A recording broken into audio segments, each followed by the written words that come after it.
Hey y'all, so happy Monday or Tuesday because a ninja is slow with his editing still. But yes, this is my review for Kandi and the Gang, episode 6.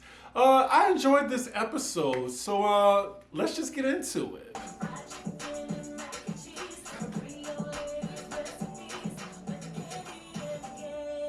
I mean, y'all know I had to do a little jig to Kandi's song. I love that theme song. But let's get into the episode. So we start off at OLG and the clownery, the stunts, and the shows. So you have two people who were desperate to get on camera. They come on dressed as old ladies with fake butts.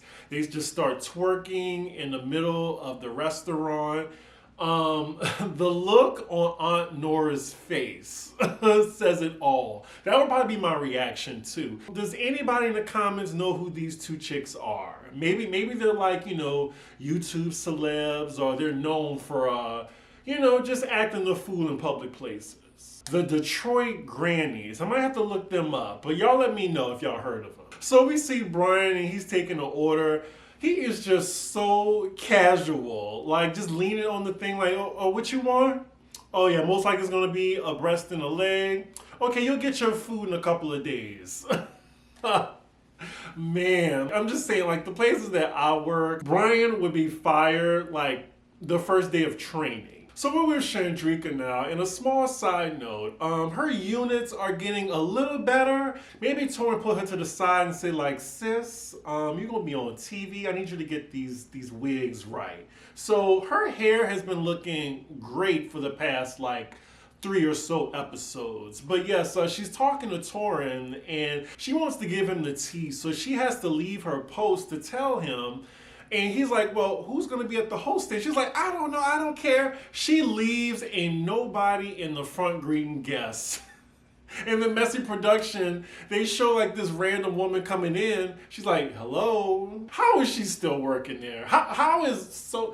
There are so many people there that need to be fired. It's crazy. So they both leave out the restaurant. She's talking to Torrin, and she is on this witch hunt now to find out who snitched on her to Kandi and Todd. So production gives us a whole suspect list of who Shandricka thinks snitched on her. She thinks first and foremost is Patrick, then Melvin, then Brandon, or the chick who don't even get camera time. I don't even know her name. I think her name is Marie.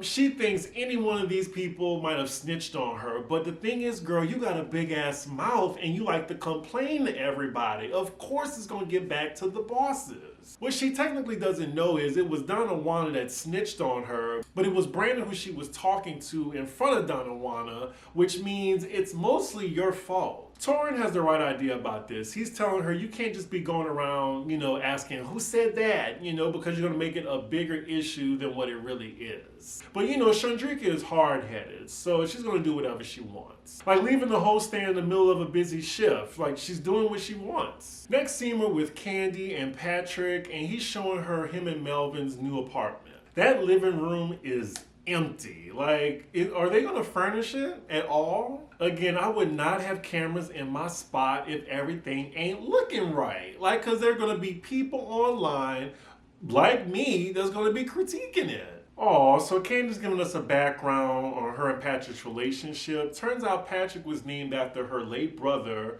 who passed away. And ever since then, like, she just always treated him as such. She even says that it feels like her brother was reincarnated into Patrick. She also mentions her relationship with Melvin, how he's like a son to her because he used to live with her a long time ago. Oh, Patrick, I still think he is a few fries short of a Happy Meal, but other than that, what is he wearing?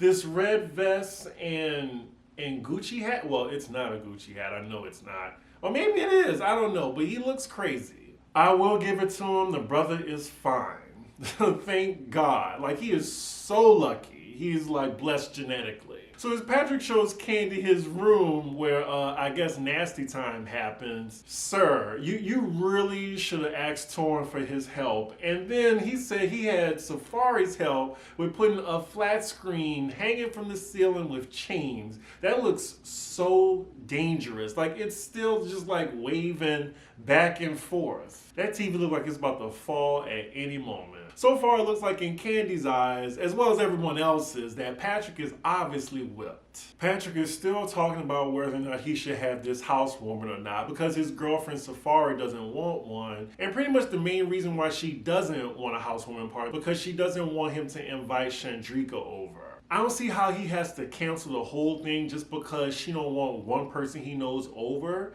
Like, all he have to do is just not invite her and he can still have his party. I mean, it's his place. Kandi encourages Patrick to just have his housewarming party, but we'll see later in the episode if Safari is okay with this. Next scene, we're with Kandi, Todd, DonJuan, and Philip, and they're having a little meeting. So DonJuan brings it to everybody's attention because I think he has a little ring installed into the office. And lo and behold, we see Brandon, the manager, canoodling with the bartender Dominique. And they're just like, kind of shocked, but I feel like it's so obvious amongst everybody that they've been dating. How did that not get back to Todd and Kandi sooner since everybody there talks? Of course, they're acknowledging the conflict of interest, and now they're trying to figure out what to do in this situation. Todd says this is the main reason why he can't be promoted to a general manager, which I actually agree. But then you have Kandi defending Brandon, saying, well, we met on the job. Girl, that is very different. Sound off in the comments if you think it's two different situations. I definitely think it is. So here's what I'm confused about. So you see Kandi and Todd in their confessional, and Todd says they just can't work together. He needs to be at a different restaurant. Now, in the real world, and you know, I've been working in the restaurant industry for over 14 years, if a manager got caught on camera, like making out with an employee at work, on the clock, both of them might be fired, but especially the manager. It wouldn't be no, oh, we're gonna put you over here. No, that's a very big HR issue. Like, Brandon should be fired, no questions asked. It just says a lot how Kandi and Todd do business if they just kept Brandon on. So the next order of business is DonJuan brings up that Pebbles came to him.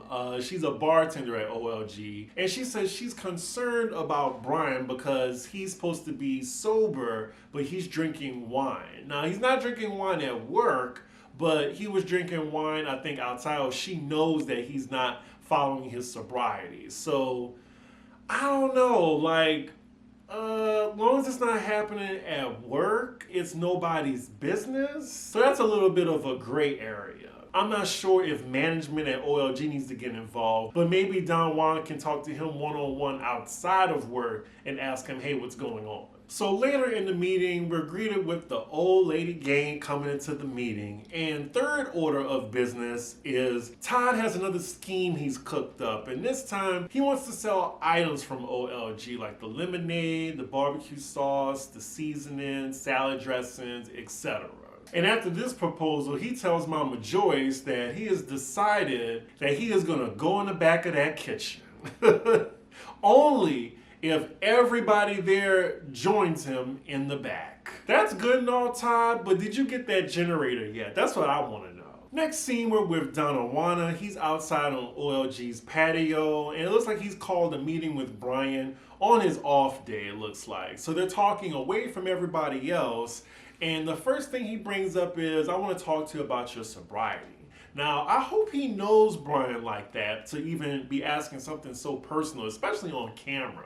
So then he tells him, yeah, I heard from Pebbles that, you know, you've been drinking even though you're supposed to be sober. And Brian says, yeah, I just drink wine though. Now, it is kind of troublesome to hear someone that's supposed to be sober still drinking. So I get the concern. Brian explains that he has been to AA, he has been to rehab, but his goal wasn't to stop drinking completely.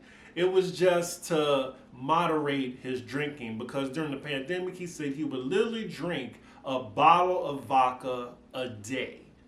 A day.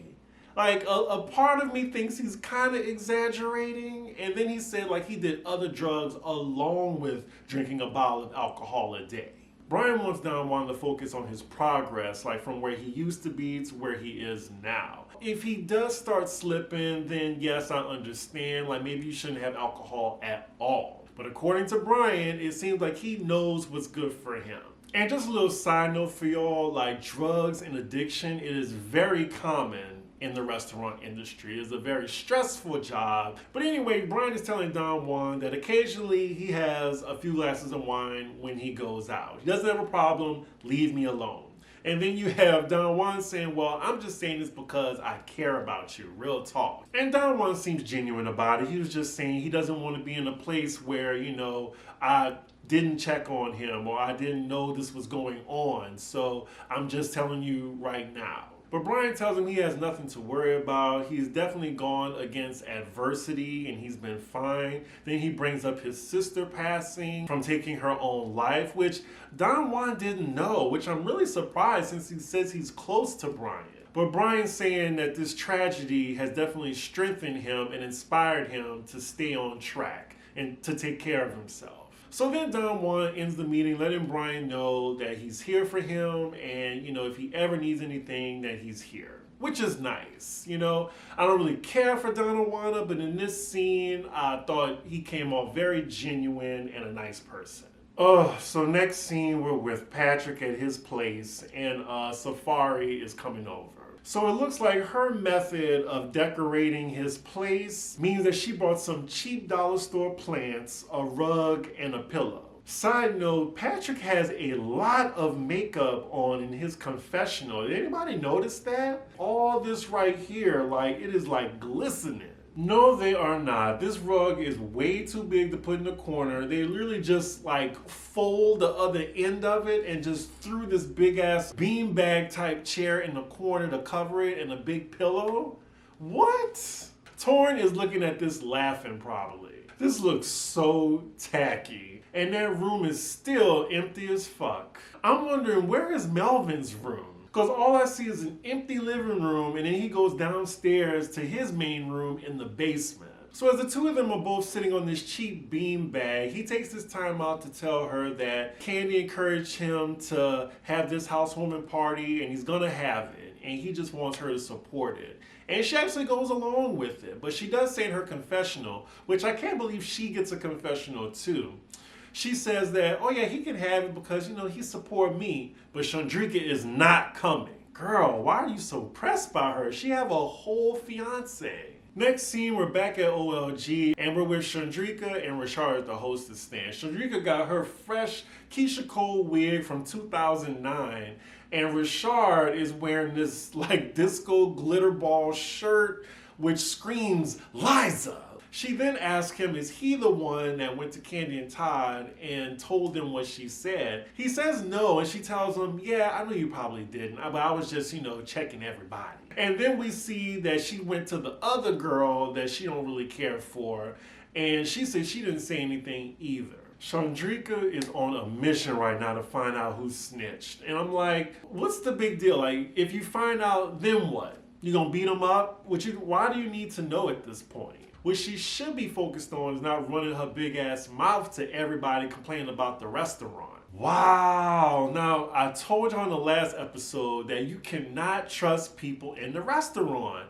And again, Shandricka's mouth then got her ass in trouble again.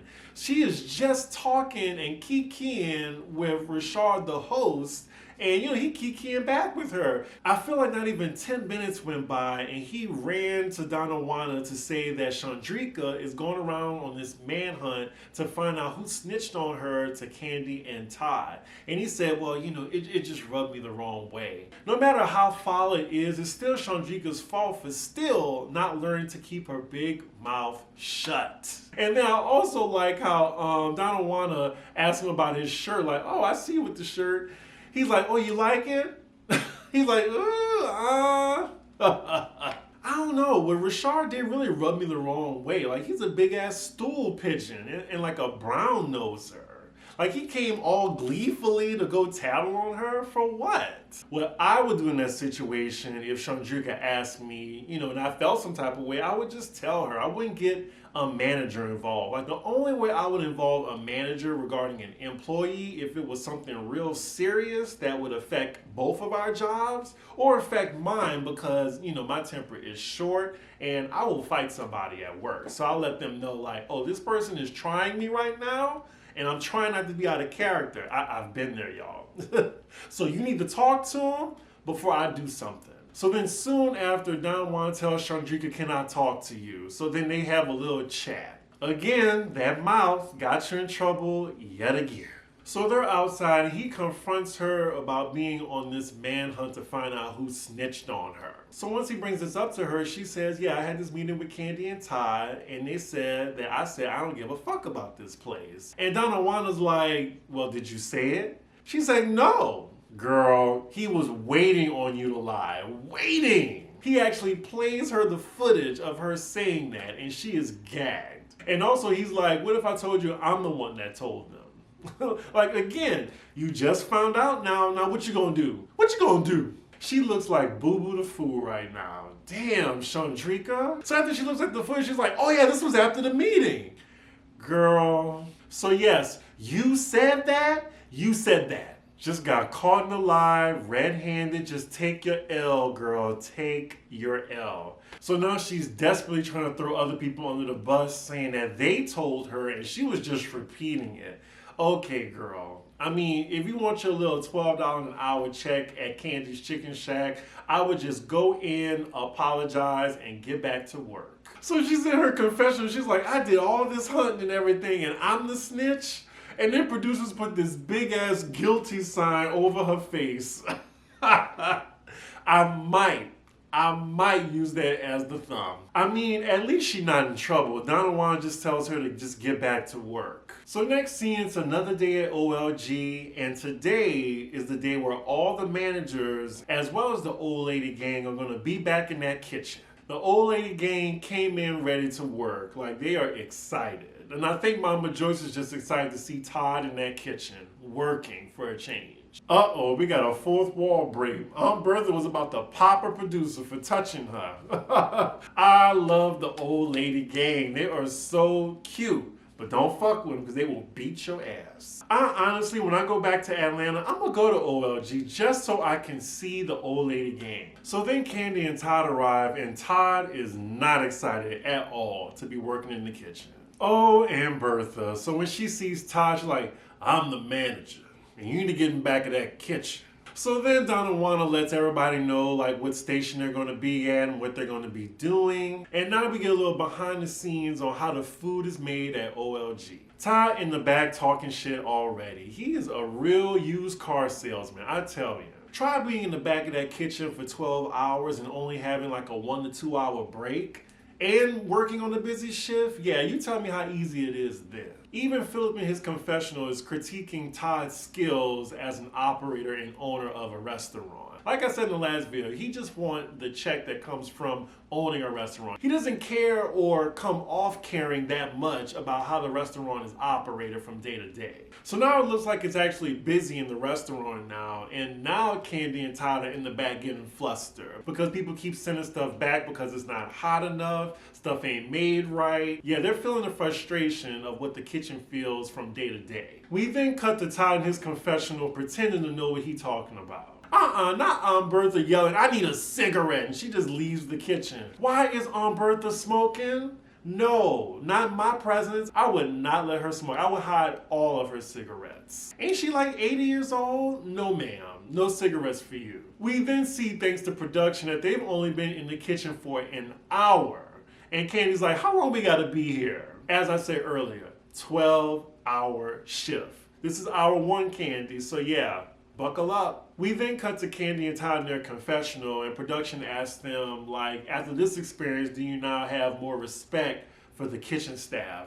Kandi says that she's always had respect, and Todd is like, well, you know, I respect them. Y'all respect them, but do you have empathy for what they go through on a daily basis? Because it's hard back there, and I hope they can pay more than $12 an hour. Now, production, why y'all had to zoom in on Aunt Bertha putting a cigarette in her mouth?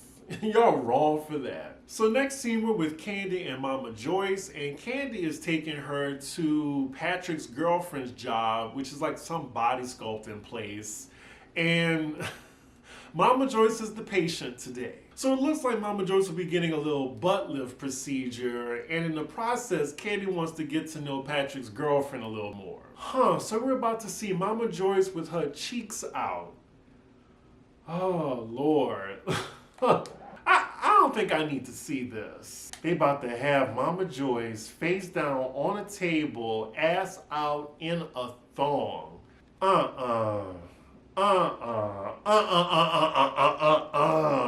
No, fast forward. Nope. So as Mama Joyce is getting her booty lifted, Kandi is talking to Safari about Patrick's housewarming party and why she doesn't want him to have it. So then she tells her that, she doesn't mind him having it, but he's going to invite people that don't like her there, like Shandricka. So all Safari wants is some respect on her name. So she feels she'll get that if Shandricka is not invited. So next scene, we're with Philip and DonJuan at OLG, and it looks like they're about to approach Brandon about his little makeout session with Dominique in the office. So they sit Brandon down, and they basically just show him the footage of him making out with Dominique. I'm not sure how he wasn't aware that there was cameras in the office. Of course there is, because I'm pretty sure there's a safe in the office. Judging from the look on his face, he is gagged right now, and it's very similar to Shandricka's face when she was caught red-handed on candid camera too. So first, I want to ask him, like, you're having a whole relationship, and it looks like Brandon, he's trying to like downplay a little bit. Yeah, we date, we go out outside the restaurant. Well, y'all also make out in the restaurant while y'all working. I'm also kind of surprised how Philip is addressing Brandon in this situation. Like, where's that smoke that you have for the other employees like Shandricka, Torin, Brian? Because what Brandon did is a very serious offense, and they're just like, oh, so what are we gonna do about this? How it's not gonna be a conflict of interest anymore? Really, Philip? Like, I guess he must have changed his ways once he found out everybody didn't like him. So he's treating Brandon with kid gloves right now. So Brandon has the audacity. This nigga has the audacity to say, well, maybe we could put her in a different restaurant. Really? Really? You're the one who said in your confessional that the reason why you even wanted to work here is to get closer to Dominique. So now you're saying her as the woman, you need to put her somewhere else. Wow. Like, these ninjas ain't shit. His response is so outrageous, it kind of shocks Philip and DonJuan. They're just like, they almost start laughing. Like, I think Brandon doesn't get the gravity of this situation, and I'm going to say this now. He should be fired. Hands down, no questions asked. But if they have to keep him, he's the one that needs to work somewhere else. I'm really just flabbergasted that he just expected them to move her from where she works to accommodate him. So then he proposes that, oh, well, I guess we can just cut off all communication while we're at work. Nah, one of y'all are gonna have to work at a different space. You are gonna have to work at a different space because you chose to make out with an employee on the clock while service is going on. Cut to Philip in his confessional. Oh, now you see that Brandon is the problem. Now that you pointed the finger at all these employees when they don't even have the proper leadership. They don't even know what good leadership looks like because you have managers like Brandon fucking the other employees. And yes, I said employees because I've worked with managers that have actually talked to more than one employee. Right. Shit get real messy in the restaurant industry. There should be more reality shows in restaurants. So now it looks like they're giving him an ultimatum on what he needs to do. So I think that involves him definitely moving to a different restaurant. Again, he should definitely be fired. So next scene, we're with Dominique at her dance studio. She's practicing for Rick Ross's tour in London. While she's in rehearsal, you have Brandon barging in the middle of it. And it looks like she was not expecting him to show up. And she's just looking at him like, She seems very embarrassed. So Dominique takes a break from rehearsal to go outside to talk to Brandon, and he tells her that he was sat down and yeah, they were caught on candid camera making out in the office. She doesn't seem bothered or rattled by that information. She actually laughs, and they was like, oh shit. So she's wondering, what does that mean now that the cat's out the bag? He then mentions to her that this might mean that he has to go to Blaze. And then you see how he threw in like, or you might have to go to Blaze. And she was like, absolutely not. Blaze is too far. And yeah, I think Blaze is too far because Blaze is a little bit outside of Atlanta, whereas OLG, it's in Atlanta. Like Atlanta. Dominique also tells him, oh, you trying to get me to leave so you can stay? And he's like, oh, nah, I ain't trying to do that. And then thank you, production, for putting in, that was his first idea to DonJuan and Philip. And I really do think that if they said, okay, we're going to have to move her, is that okay with you? He would have been fine with it.